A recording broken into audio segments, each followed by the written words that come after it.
Welcome, family, and thank you for joining me for another episode of the Indijeroo Podcast. Today, we are being joined by Brother Changa Onyango. How are you doing this evening? What's up, family? Yes. Peace, Could family. you introduce yourself to the people and let them know who you are, what you do? Sure. I am Changa Onyango, born and raised in Baltimore, and my heart has been in creating community and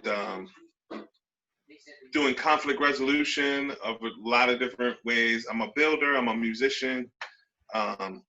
A conjurer of the different energies and a student of life in the universe.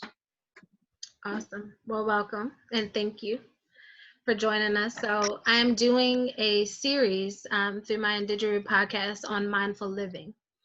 And when I think about your family and how we have interacted over the years, I was saying, you know what? I need to reach out to this brother and have him share some knowledge, some jewels, and some gems with the people, specifically around mindful relationships. Mm, Now, at first, I was thinking about family, but right. as you just stated, you do a lot. You're a musician, you're a creative, you're a Yep. husband, you're a father. Yep. Um, you're in the community like crazy in all the different ways, and so I actually can't hone that down to just relationships. I do want you to share with us and give us some insight specifically about relationships. But wherever the conversation goes, I just really want you to share whatever is on your heart and spirit to share with us.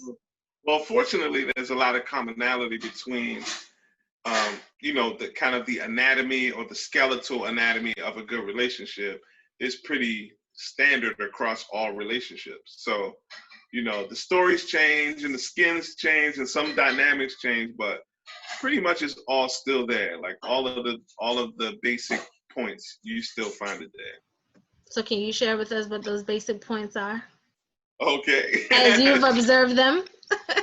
Sure. So the number one piece that, and I think you'll hear anybody say this, right, is going to be respect. Respect is going to be there, big, right? But respect looks different depending on what relationship we're talking about. And the funny and interesting and challenging thing about respect is you have to deliver respect to the person in the way that they think is respectful, right? It's not about what you think or what your family used to do and we would, da da da. No, it doesn't work that way. You have to so that means that the first part in being able to effectively show somebody respect is that you have to learn them. You have to learn what they think respect is, and deliver that in the way that they can receive it. So that's a big piece. Respect is the first big piece, and I could keep going, right? Because respect is like the end result down here, but there's this learning piece, but you can't learn unless you listen. You know what I mean? And you can't listen unless you shut up. so it all starts with shutting up, right? And really, the foundation, yes. The foundation of everything. Shut up, right? But of course, we don't literally mean sonically. What we really mean is decenter yourself. Right? When we're saying shut up, what we really mean is decenter yourself. Come to a place, but you can't decenter yourself, right? If your self is on fire, if you're still having a trauma response,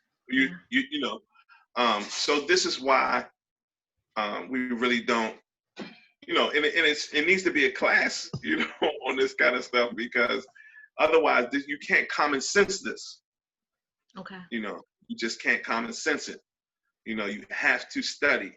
If you want to have good relationships, there's some things you have to know and some things you have to learn and adopt, and all of that takes time. So, I hear like what you're saying is so true, and I feel like it's one of those things that keeps us running in circles, because Yep. we're like, okay, we got to start here.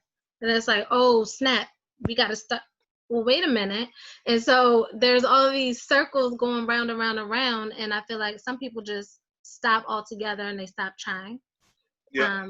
Or they just wind up accepting and settling for whatever it is that the little pieces that they put together. Yep. So for That's you, when did you begin being intentional about being right. mindful in your relationships and even curating your relationship to community, your relationship to music, your relationship to those interpersonal relationships in your life? Right. So I think that what caused me to start being really intentional, more intentional, was very early on. It was self-defense. To be honest, I was in atmospheres as a child where if you didn't really learn how to get along like real quick, you were going to be in danger. And so, when we talk about this, there's certain times in your life when you're wide open and available to whatever information is there, and then there's certain times when you are closed off to whatever information is there.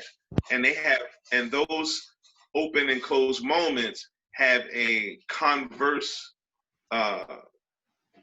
relationship with comfort, right? So your comfort times a lot of times look like this because you're trying to hold the moment forever, right? So I don't want nothing new, right? This is Don't Drake. mess it up. Don't mess it up. No new friends, right? Drake, right?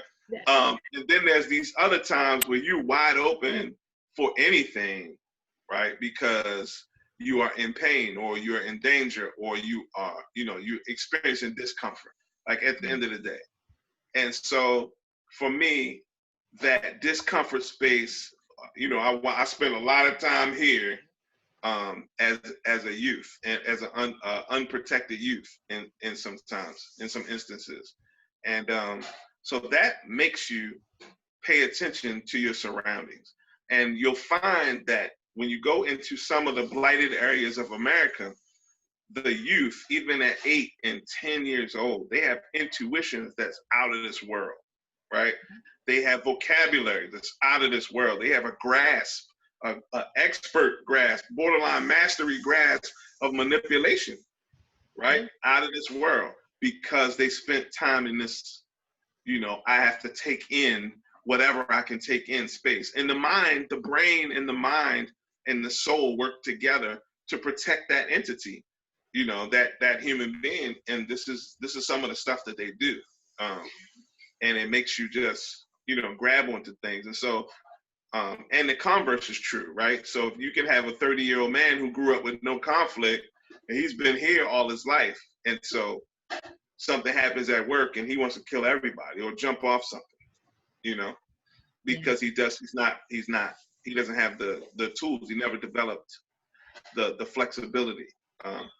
So yeah, for me, it started very early, and had to do with, kind of survival and eating, not to over dramatize it, but certainly that.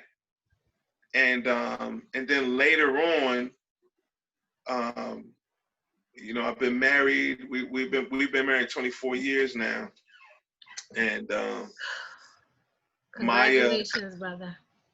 Yeah. It's a journey. It's a journey. She might even come down at some point. I don't know if she'll come down. It's kind of late, but Maya and I have been growing together, right, and coming to the space. But I realized that in several different kind of like epiphany moments that, if I hadn't been on this perilous journey called marriage, I would never have endeavored to grow this part of myself. Yeah. Or if I hadn't been on this perilous journey called parenthood, I would never have endeavored to try and build myself up in this way over here. which also cost me to have to do this first, because again, right, we try to go straight for the respect piece, but we realize that it's about 5 different steps before you get to this place called respect, you know. Yeah. And so, you know, you wind up going through these things, and it would be so much better if you had a emotional, spiritual Sherpa. You know what I mean? Somebody to guide you, some kind of book or something. And I'm not saying that we didn't have some books. We do have quite a few books from a bunch of thinkers on some of this stuff. But reading itself is really not a huge part of our culture. Right. And we actually on the tail end, as a larger culture, as a human species, we're on the tail end of reading being really important anyway, right? With the emergence of digital content and visual content. I literally have enough high def digital cameras in my home right now between these telephones and tablets to make an entire movie. And everything is visual now. So reading is definitely on its way out as a technology, but it did serve its purpose because it was a repository of good information. And so some of the reading did help me, but reading just can't give you the same thing, you know, the same as being in a relationship with human beings who, that you know, practical experience. I mean, yeah, exactly. It's like touching a stove. You don't know it's hot until you touch it. Now, your mom done told you, your parents done told you 5, 10 times, but there's nothing like touching that hot stove for yourself to get you can that read about a burn all day long. You can read until the cows come home about a burn, but until you touch that stove, you have no idea. And it's so it's interesting when you talked about young children growing up in these very difficult situations and really just being wide open and receptive. And obviously that's like a survival tactic, like it's a survival response. I need as much information as possible to last and live the longest in this scenario. But what are your thoughts on how we can like come to some sort of middle ground where we're not so comfortable that we are emotionally unintelligent adults, but that we're not so traumatized because we need this high level of trauma to be open and receptive and to learn things? Do you have any thoughts about how that might happen? It's about, so you're tapping on the reason why when you're trying to get into college, collegiate sports is so important, right? Or when you're trying to break into the job market, well, did you play sports? Like that actually becomes important because it's an indicator. Like, oh, I played 3 years or I played all 4 years and I was on this team, because people in those corporate positions understand that, hey, the pressure here is insane. Or they understand that, hey, we need somebody that's flexible, or we need somebody that's going to work through, even when they can't see the end, they're still going to work through and fight.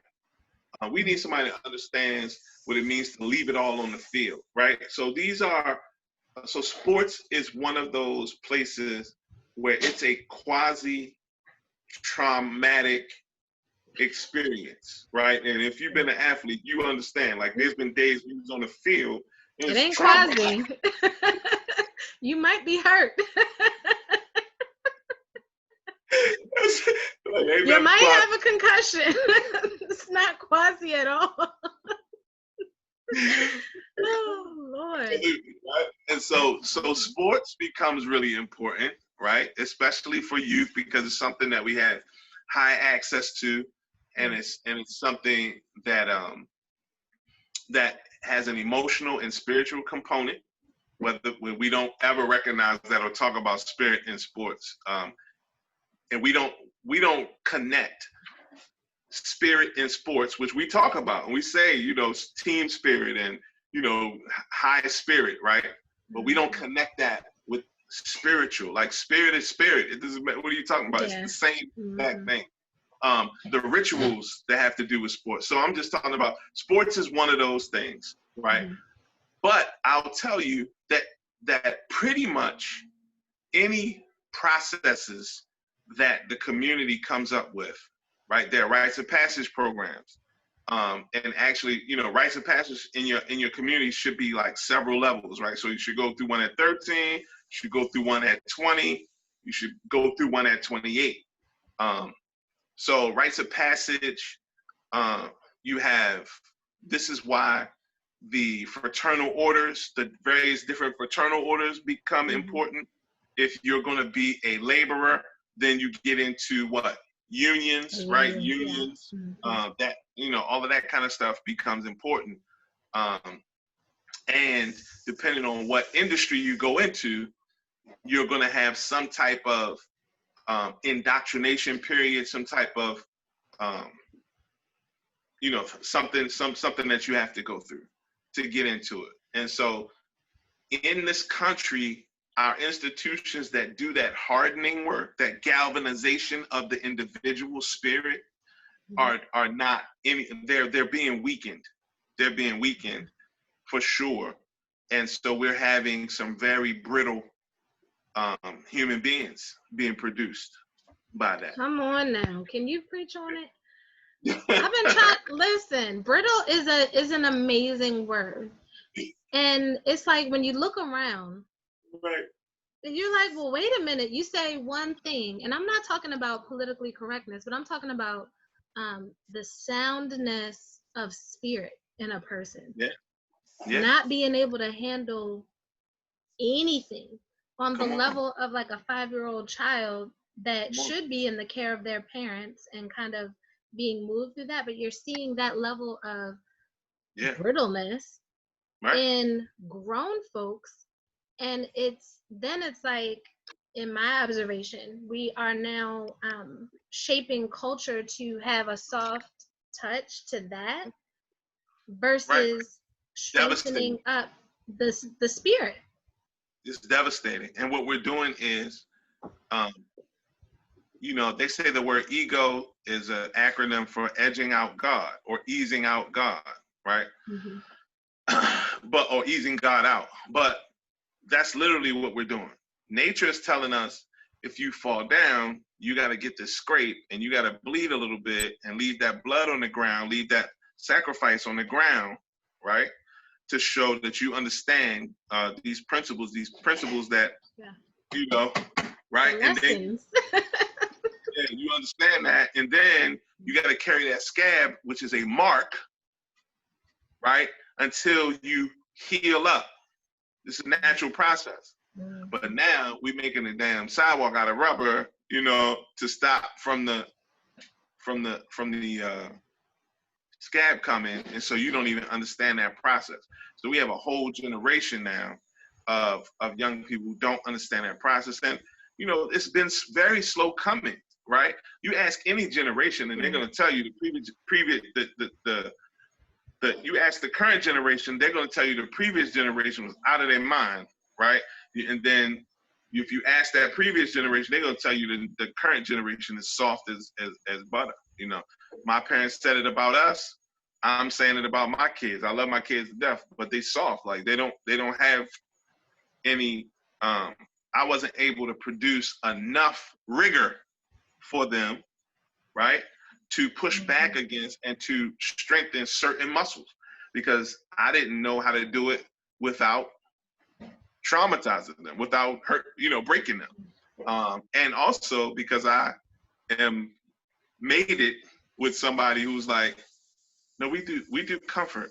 Like, I don't know, you're doing, we do comfort over here.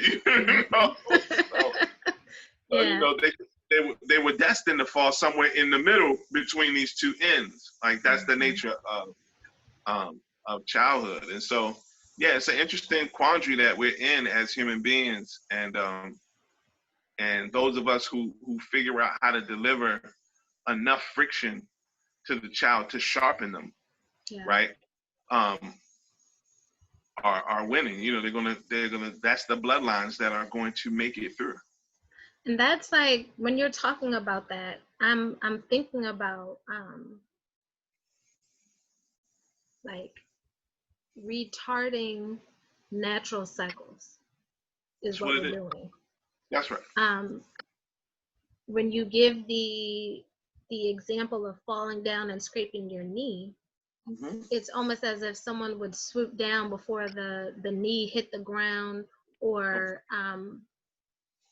put some sort of like quick wound heal thing where it instantly heals. And so then That's right. we're retarding our understanding of the healing process. And Yep. so then when you think about, okay, like my son, he's out, he's learning how to skate, like 4 wheels skate in the street. I'm like, go ahead. When you start Right. feeling yourself a little bit too much and you start going, Right. you want to compete with somebody, you're going to bust your butt. I'm not going to That's run right. over to you.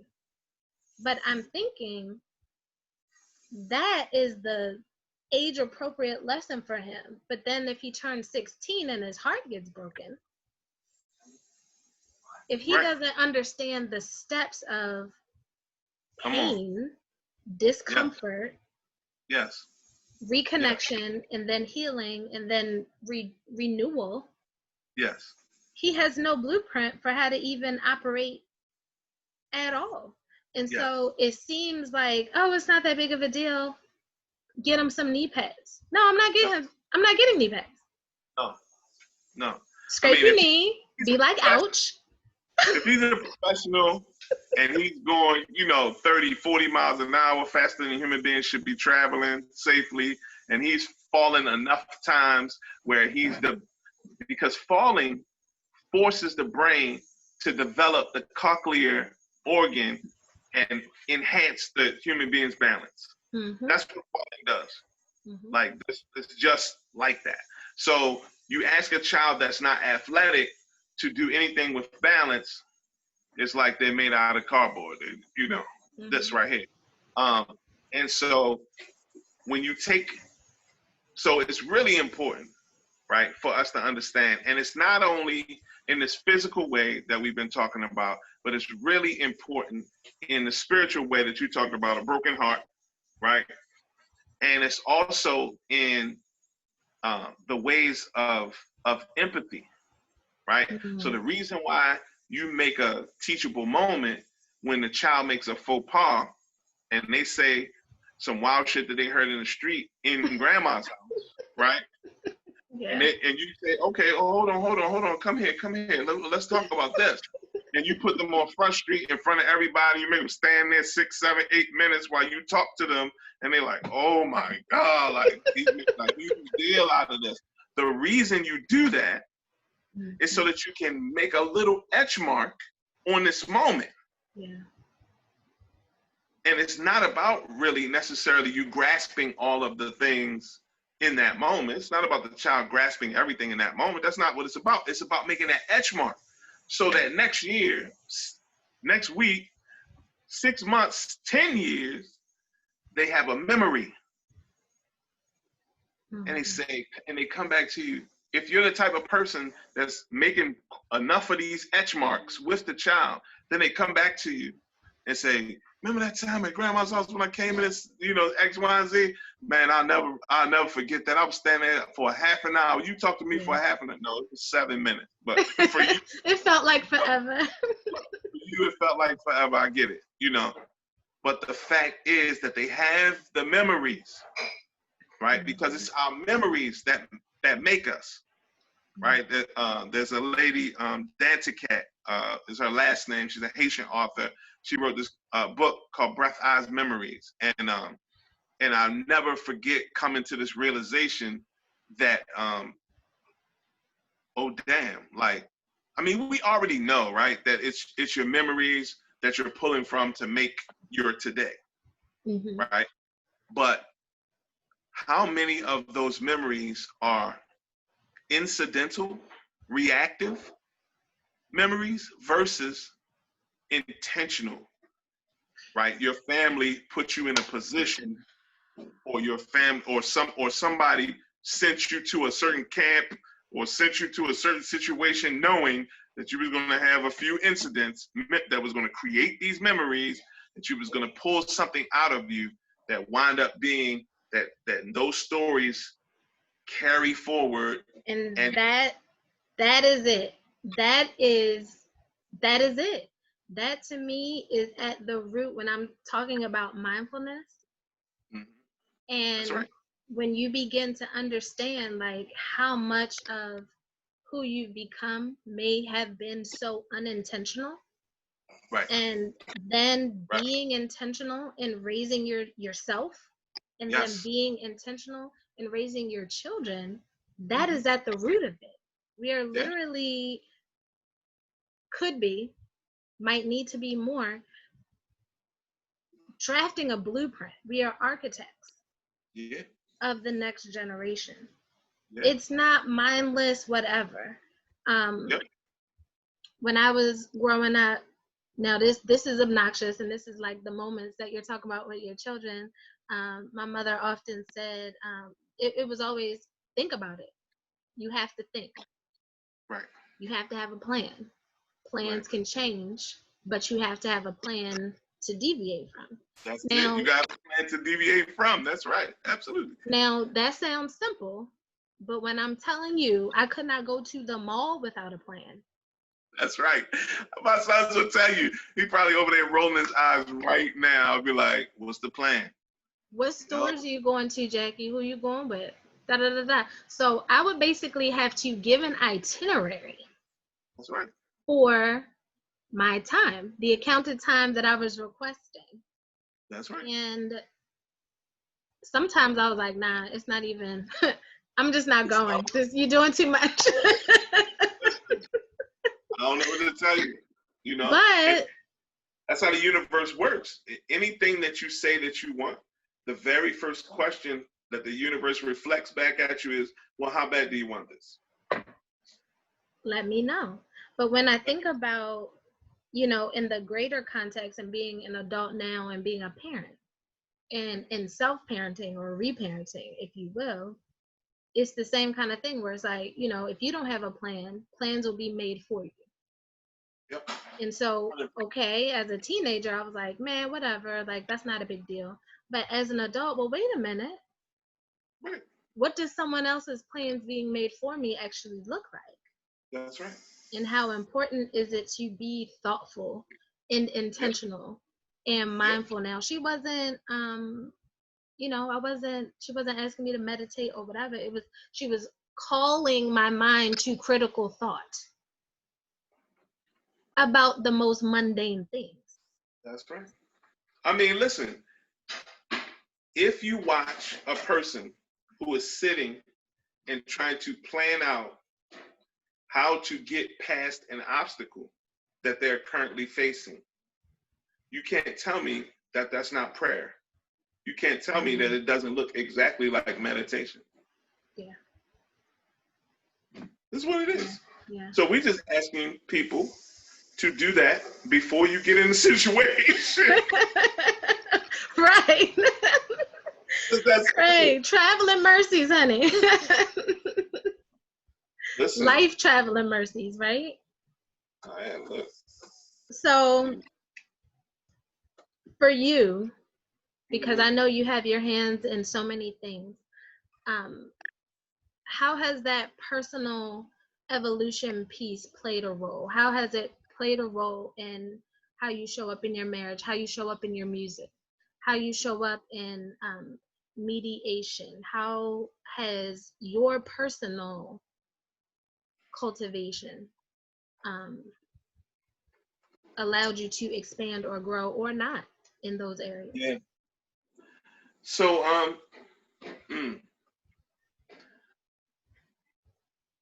my personality has always been very forward,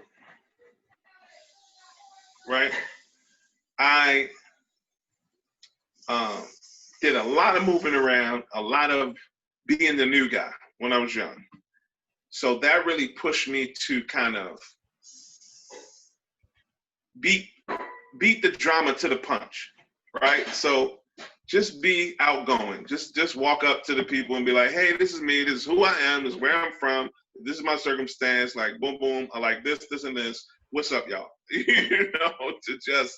So I've always had that piece. And I've learned to ignore whatever the response was on the surface, analyze it deeply on the inside, and then behave accordingly. That's a good strategy. I mean, it's survival, right? It's like it's a survival instinct. Mm-hmm. So, but as I have developed and I've got my feet on the ground, I realized, I was who I am before I ever got here, right? Which just means you don't have to be nothing different. You don't have to know the circumstance of what's happening and who's doing what, where, and who got what to be yourself. Yeah. You have no need to change who you are.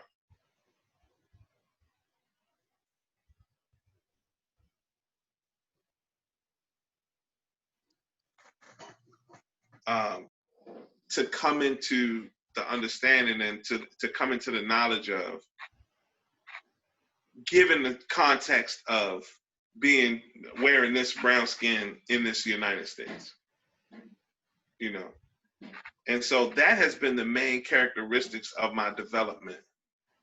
And a couple things that it has done as an outcome. The outcome is I don't explain myself in advance anymore. I don't, I respond how I respond. And if you want to ask me respectfully, like, well, okay, well, what makes you have that response? I clearly will go into it with you because you've now asked me for something, so I'm going to give you what you asked for. But I don't feel this need to, well, let me preface this. I'm not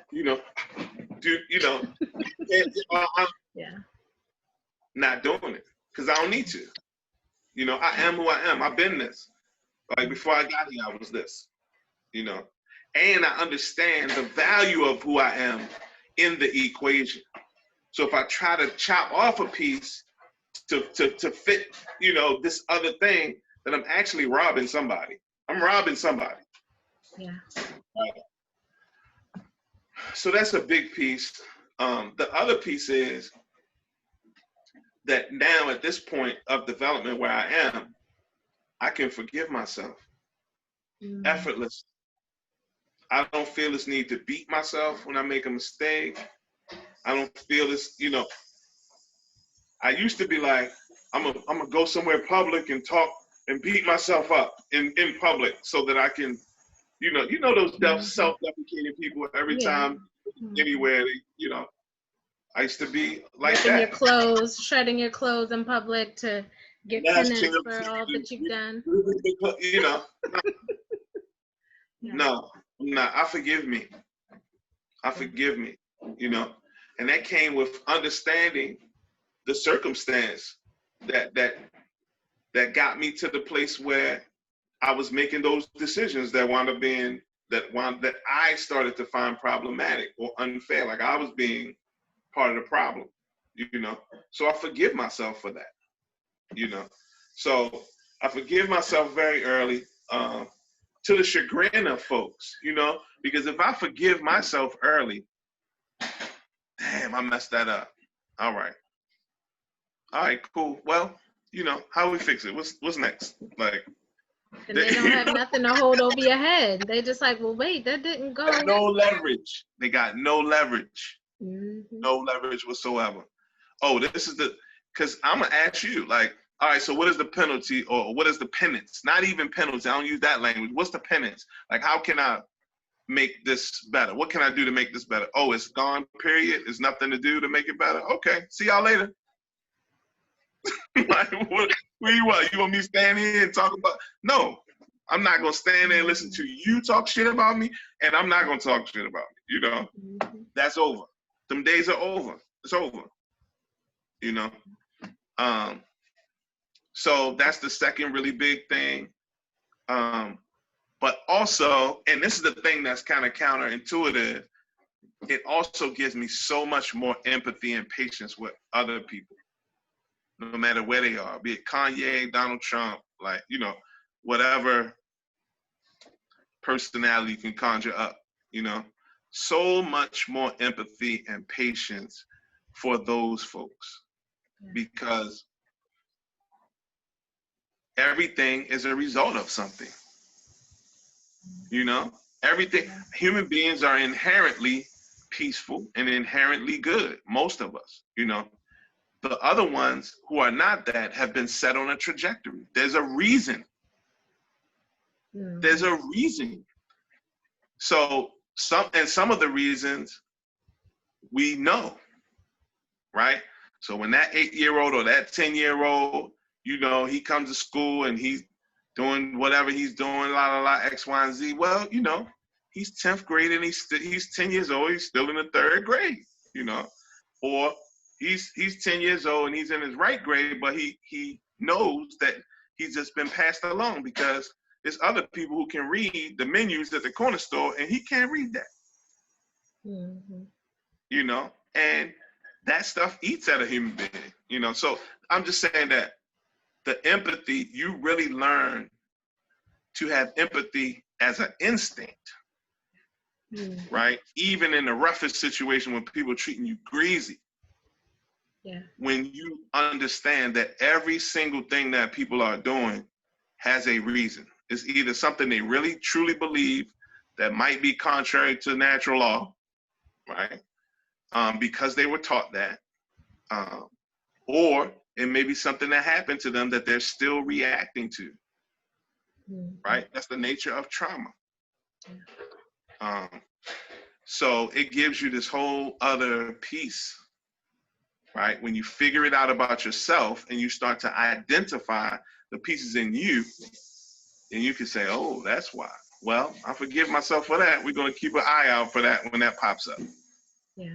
You know, and then, you know, it gives you this place of empathy for other folk. And then the last thing that has happened as I've come to this different understanding about nature and about myself and moving through this kind of spectrum is gratitude.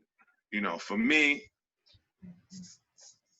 yeah, like, you know, Same. people call me, you know, they call me and they be like, hey, how you doing? And they don't really care how you doing, or they don't really mean it. But I always give them back a, hey, rock and roll. You know, life is good, man. I'm telling you, life is good. And that level of enthusiasm and sincerity that I always have, with, especially when people ask that question, is jarring, but also refreshing. And it makes people understand, or it makes them feel, because a lot of times they don't understand, but they feel it, that, oh, okay, oh, wow, this is something different. It's something different that I'm used to. And I'm telling you, man, I don't care. You know, we just had some people pass away in the, like, kind of close to me. One of them was a 14-year-old kid who I have been struggling to kind of interface with the family to get to the kid. You know, it's all love every time we see each other, but, you know, it's really only been a handful of times over the last year when it really should have been like a lot more times. And now, you know, now because of lack of exposure to alternatives, you know, young man's an enterprising young man. He got out there and wound up losing his life. And then somebody else that's blood related to him passed in the same week from some addiction challenges, health challenges based on a lifestyle of addiction. So I don't got nothing but gratitude. I don't got nothing but gratitude, you know, for me and mine. Like, I don't, you know, I really, that thing is in me deep nowadays. You know, I'm just grateful. I'm overly grateful. And it seems to me that the universe is rewarding that attitude of gratefulness, so yeah, that's the ways that this piece of mindfulness paying more attention, and also I always frame it as taking more responsibility, because a lot of things that you hear people say, well, this is automatically going to happen if that. Well, is it? Like, is it really automatic? Like, or did you make that choice? You made that choice based on what your values are, and sometimes there's this cultural kind of momentum that just got you inertia. You just kind of, going along, but you have a responsibility to audit that. You have a responsibility to go back and look at the elements of that, and say, oh, this don't even make sense. Like, why do we do this? Like, oh, we eating animal flesh. Like, why are we eating animal flesh? Like, no, we need to cut some of this out, right? Because your bloodline is only going to progress, right, if you get closer to understanding the nature that you live in, and so, which goes back to, what we were talking about before the call, which is like, if it happens in nature, I believe it. Like, if it don't happen in nature, I ain't banging with it, Yeah. So, but one thing that you just and I do think it's important, and maybe just this year with I've also had a few losses in my family this year. My grandmother, who was my best friend, very close to her. My uncle. Something changed.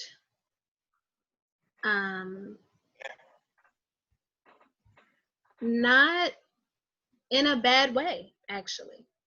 If I can be totally transparent with that. Right. Of course, there's grief and there's sadness. Sure. But that gratitude piece, presence, and I mean, honestly, it felt like also some levels of different DNA activation that I can't really explain in this call. You don't have a language for that. You don't have a language for that yet. I don't have the language, and I'm clear, because it's like I was feeling so much, but yeah, you don't feel it, you don't understand it, but you feel it. Yeah. Like, yes. Like, what's happening? But I love in that particular space, because that particular space makes you sure that there's learning that's specifically for you to do. Where I feel this thing strongly, but I don't understand it. It sends you into a learning process. It sends you into the student mode, But I feel like it's that open space too. Right. Yeah. And true. So initially you mentioned it in relationship to, maybe some high trauma, survival instinct type situations. That's not the only way. Yep. 100%. I think it probably started last year, where it was like, I just kept feeling like I was so open. I was like, yo, like I was like, is my heart so broken that it just broke open and it just stayed open? Like, it didn't close back up. It just stayed open. Listen, how... the loss comes and it's like... If you ever see a picture of a child and a child is looking upward and their eyes are super big, it's automatically a sad picture. Right? That's the artist's way of evoking that open, sad, that it's really the artist's way of evoking openness, of telling you this is a vulnerable character.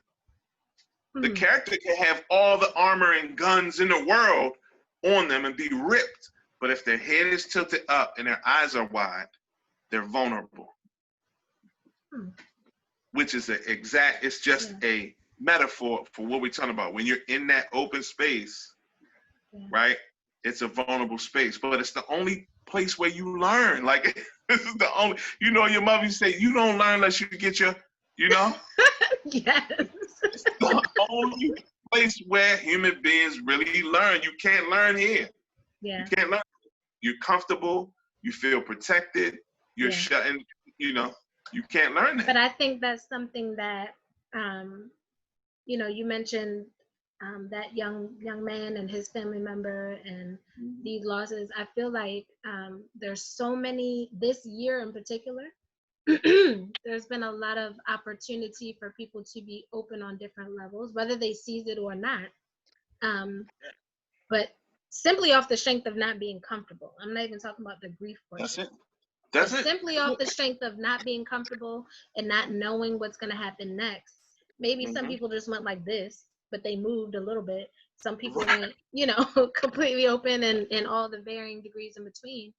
But I'm appreciative because, and even like I said, doing this series, I'm like, there's another level of awareness that we need to talk about regarding mindfulness.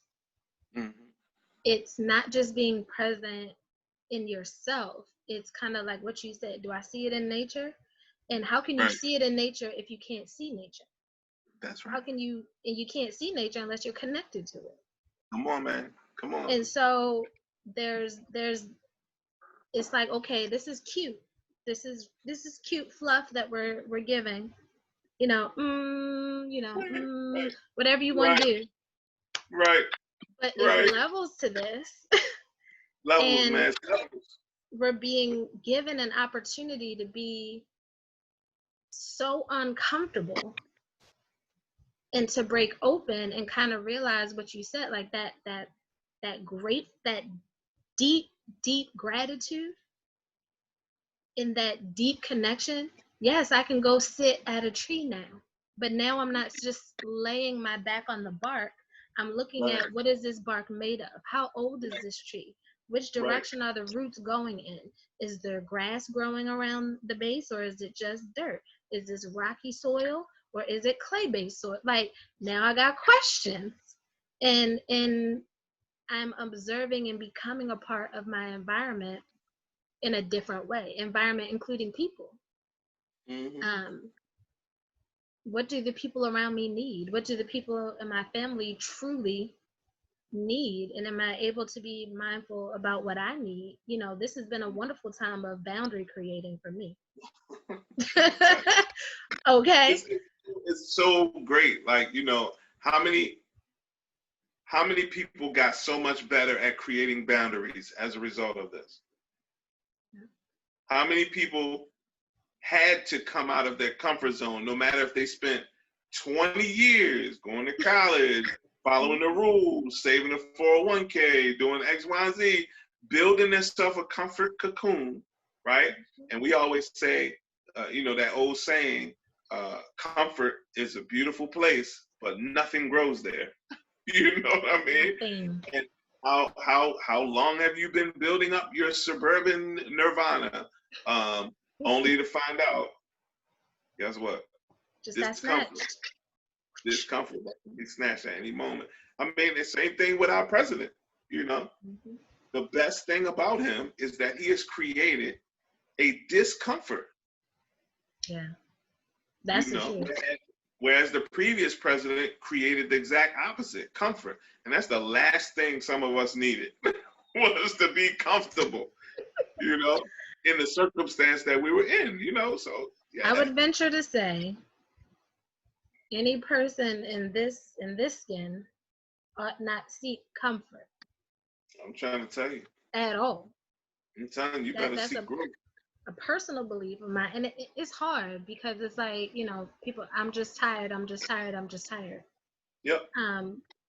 But, and I forgot what I was doing the other day when I was thinking, when people are talking about, changing systems or systems falling, and the reality is that, like, we're humans. We're supposed to be able to cultivate and create for ourselves. We're supposed to be developing some sort of interpersonal ability so that we can have community outside of just the place that we live in. We're supposed to cultivate these things so that we can actually thrive. I'm like, that's how we are put together. And right now, the thought of, Babylon falling, or this system falling, or that system falling, I'm like, are you upset because you now have to be human? Right. Like a true human? Yes. Are you, I was reading some quotes by Baba Dick Gregory, and he was talking about how oppression makes you lazy because the oppressor does everything for you. They think for you. That's right. They That's right. create systems for you. They provide for you. Da da da da da. And so even in some of these, they punish innovation. They punish innovation. Yeah. So that's an important part of the oppression piece. But yeah, but I'm just saying, if you so-called don't want to be oppressed, there's so many other things for sure that go into that. And like you said, okay, yeah, it's all these things, but the start of it is being able to be present and be in yourself, be able to be mindful and to be whole, or at least work towards wholeness.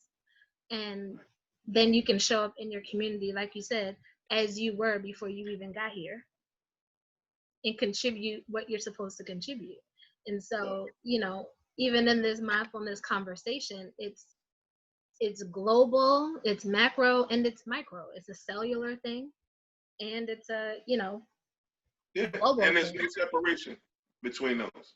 No, not at all. It's happening over and over and over again. Yeah. So, I love talking to you, man.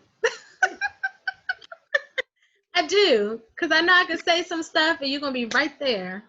Yeah, it's building, chopping it up. It's such. Huh? I said it's such a blessing, to be able to, share language and develop language. Yeah, absolutely. So can you share with people who may not be familiar with who you are and what you do, where they can find you online and contribute to the things that you are doing in the community? Sure. So if you Google Changa Music, all one word, Changa Music, all one word, you probably will find me there. My music entity is we make music and we do events.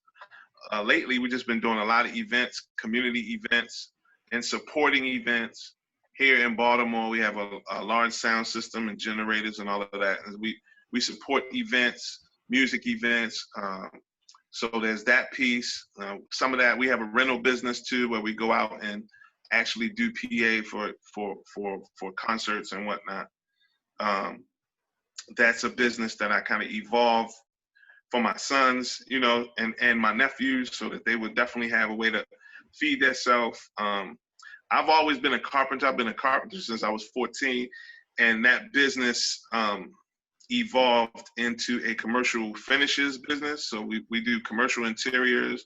Right now, we're working on a Black-owned natural hair care salon in Mount Rainier, and down in on the way down to DC. Okay. But I work for a bunch of folks in that realm. Occasionally we do a bathroom or a kitchen here, and then we also do, and that company is AO Services. We have a website up, and then the most interesting work that has evolved in the last couple of years is conflict resolution. I became a mediator back in 2014, and so began doing mediations in the community. So that means we started a program that did mediations between police and residents. When the resident of the community had a problem, they could get the police one-on-one across the table and talk about, like, hey, you threw me down on the sidewalk. Why'd you do that?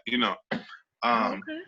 And also, just if you're getting divorced, but you want it to be, you don't want to pay thousands of thousands, you get a mediator, and a mediator can come And using this process that we use, this mediation process, we can help folk come to an agreement that they can sign and take and go, So it's that kind of thing. We, do it in schools where families are having problems getting their kids to school on time.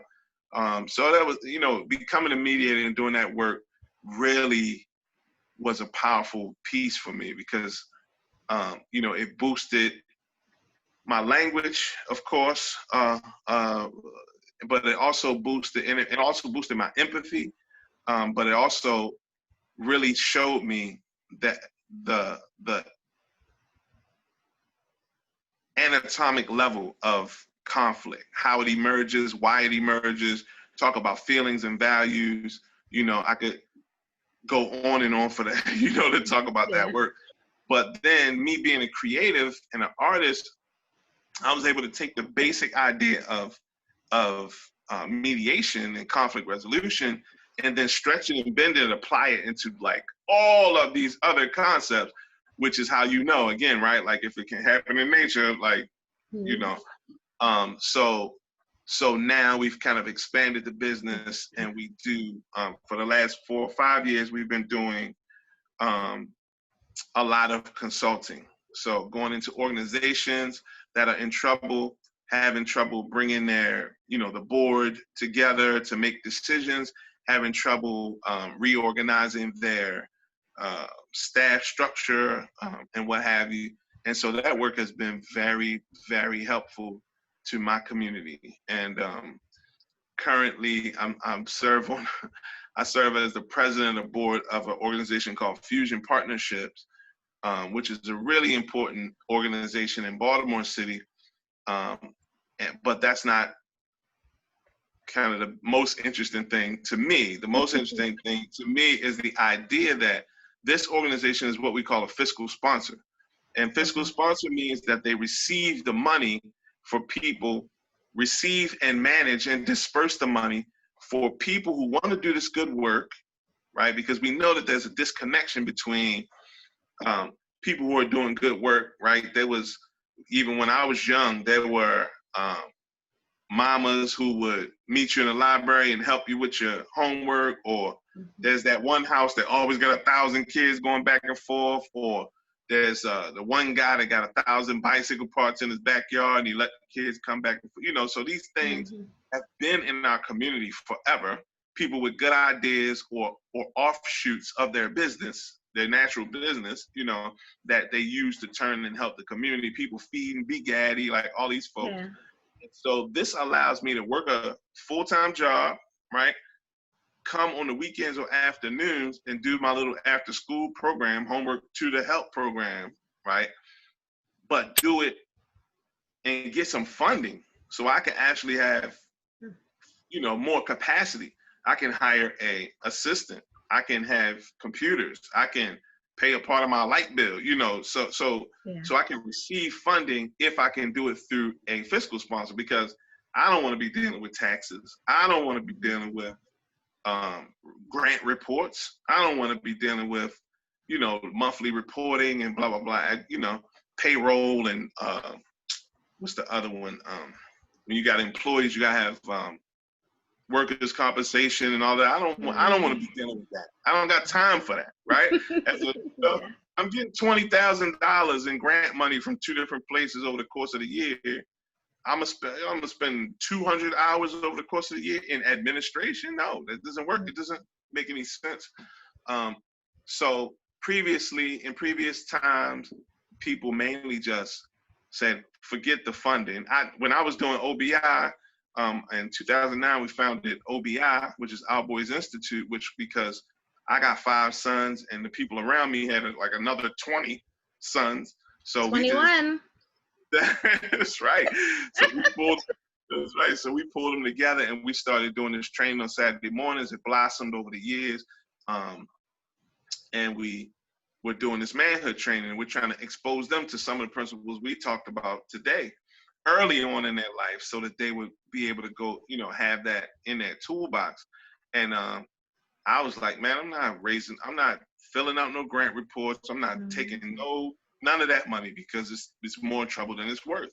This is my my thing. But if I had had access or understood about fusion, then I could have gone to fusion and said, look, I want to be a partner. I got a couple people want to give me a couple $1,000, and they'd be like, fine, we'll take the money. We'll write you a check. We'll take 10%, and we'll do all the paperwork and the reporting and what have you. And so it's just a really important organization. So I got involved. I actually got involved as a consultant because they were having some troubles, and I came in and I did some work for them. And they were like, we should have you as a board member. I was like, I'm too young. I'm not even 50 yet. Like, I'm not 50. I'm too young for that. I gotta get paid. I don't even volunteer, nothing. Mm-hmm. So, but they twist my arm over time, and so in 2019 I became the president. So. So I think that's about all. That I do. That and try to stay on green with my wife. That's a full-time job right there. All right, brother. As long as you know, tell my ass what's up. Listen, you got to know what it is and what it ain't. Okay. I'm gonna tell you, that's a whole other conversation right there, Jack. Well, I thank you and I appreciate you for joining me and sharing your wisdom. With my listeners, and for everyone who is listening, I appreciate you and I look forward to speaking with you all soon.